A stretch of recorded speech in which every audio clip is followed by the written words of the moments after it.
Well, tell me the emotions. What's kind of going through your mind after this one? Oh my gosh, man! Like it's like still not even real. Like you tell yourself all year, let's go win the state championship, and like when you do it, you're like, we're the best in the state. It feels great. Like shout out to Highland, dude. They came out to play and they hit me hard, but it just feels great right now.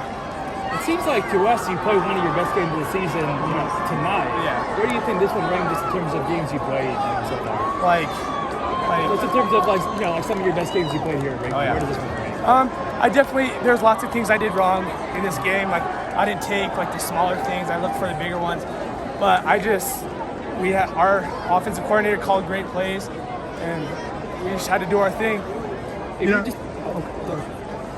were talking with Coach G just about how right before you came to Rigby, you were coming off a title loss back in Hawaii, and then that kind of unfolds at the same time last year, and now obviously you're kind of getting over the hump here. Yeah. What does this mean just in context of coming off of those two losses? It feels so good. This is my fourth state championship I've been to, and this is the only one I've won.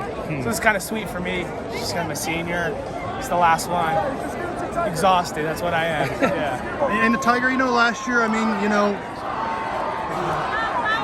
Tiger, last year, you get benched in the second half of that game, and talking to coach, he thought wore on you a little bit. How good does it feel to kind of come back to the scene and have one of your best games with 4 touchdowns? It's like those kind of things I wash out of my mind. Like that had nothing to do with this game. I just came out here and knew like I had to do my part. Our defense did their part. So I remember last game, but it did not play a role in this last game that I was playing. Did you kind of think about it though? Did it wear on you a little bit? Did you carry that with you? No, like that monkey on your back a little bit? No, I used that during the off season. I used that, and that's what fueled me the whole entire off season to keep going. When I got to here, I washed it and just played like regular season. Well, you get your buddy Taylor back to this one. I wasn't at 100%, but how nice was it to have that weapon back? It was just so nice because we knew he was going to be back for this game, but we didn't announce it till Thursday night, last night, and that's just it showed him what's it called. We just kind of wanted to freak out Highland a little bit, like where he's going to play. So it just felt nice that we had another deep threat. So well. Armando told me last week, Taylor's out for the year. And even then I had a little bit of a hunch that he was playing a little bit of a game, which I understand. But did he seem like himself, or I don't know, like how much of healthy did he seem? So that deep ball that I threw to him that I overthrew by a little bit, like one of my players was like, he's like, come on, he only has one hand. I'm like, dude, I trust Taylor with one hand as much as I do all the other receivers. Like that's my dude. I threw a post to him and he snagged it like he had 2 hands. So, I was gonna say, what can you say about Taylor just gutting this? I mean, he laid the boom on a guy too. I mean, what can you say about him gutting this out? And he earned it. This was his game in his season. He went with a torn ligament in his ankle, fought past that, balled out with that, and then he gets his arm broken, and then he comes out and he just balls again, dude. He just deserves all of it, all credit. And going off of that. I love you, bro. My dog, you weren't going to be the night this year. Yeah, buddy. I mean, just going off of that, Tiger, just talk about the grit of this team, like all the injuries that piled up, the loss to Madison, the overtime win last week. Yeah. What can you say about the heart of this team, man? The heart of this team, we switched our mindsets. It was all of our mindsets. Like, once we lost to Madison, we washed it. Once we won that game, Coach didn't want to hear a single word about the Meridian game. He didn't care how hard we played. He said that was last week and that's nothing to do with this next week.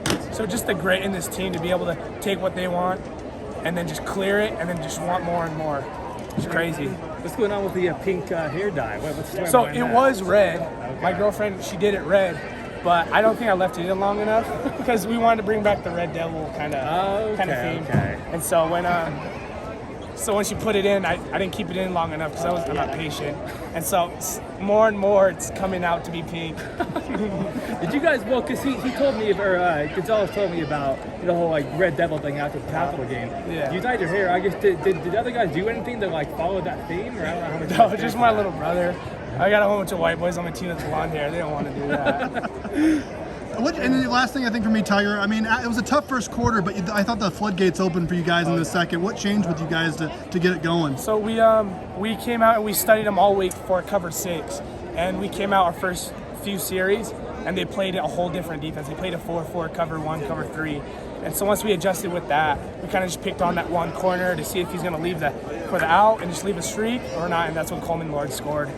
What's this time at Rigby meant to you? Last question, man. I mean, these last couple years. It just means everything to me, really. I went from a run-all team, and it was a good school, but just came here, and they developed me into a D1 quarterback. And just props to all my coaches from offensive and defensive side. I wouldn't be here. I wouldn't learn how to read colleges, and just, yeah, it means the world to me. I love all these guys. Different culture here.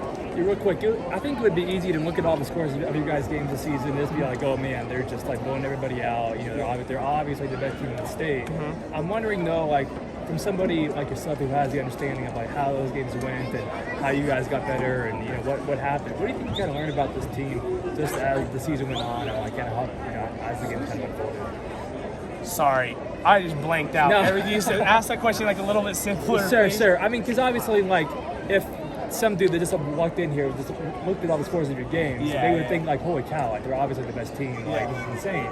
But I'm wondering, like, since you have the understanding of it, you're there in the games, you're playing them, what did you kind of learn about this team that would be harder to understand from the outside as the season? It's just that if someone was to come in and walk and say that we're good, the thing I would tell them is, if we do our assignments and we start off as fast as we can and we like show dominance right out the gate, then you should be scared and know that we're the best team in the state. But if we come out slow, like, oh, this is just another team, that's when you can kind of take a jump on our team. But it's just how we matured throughout this season. Sure.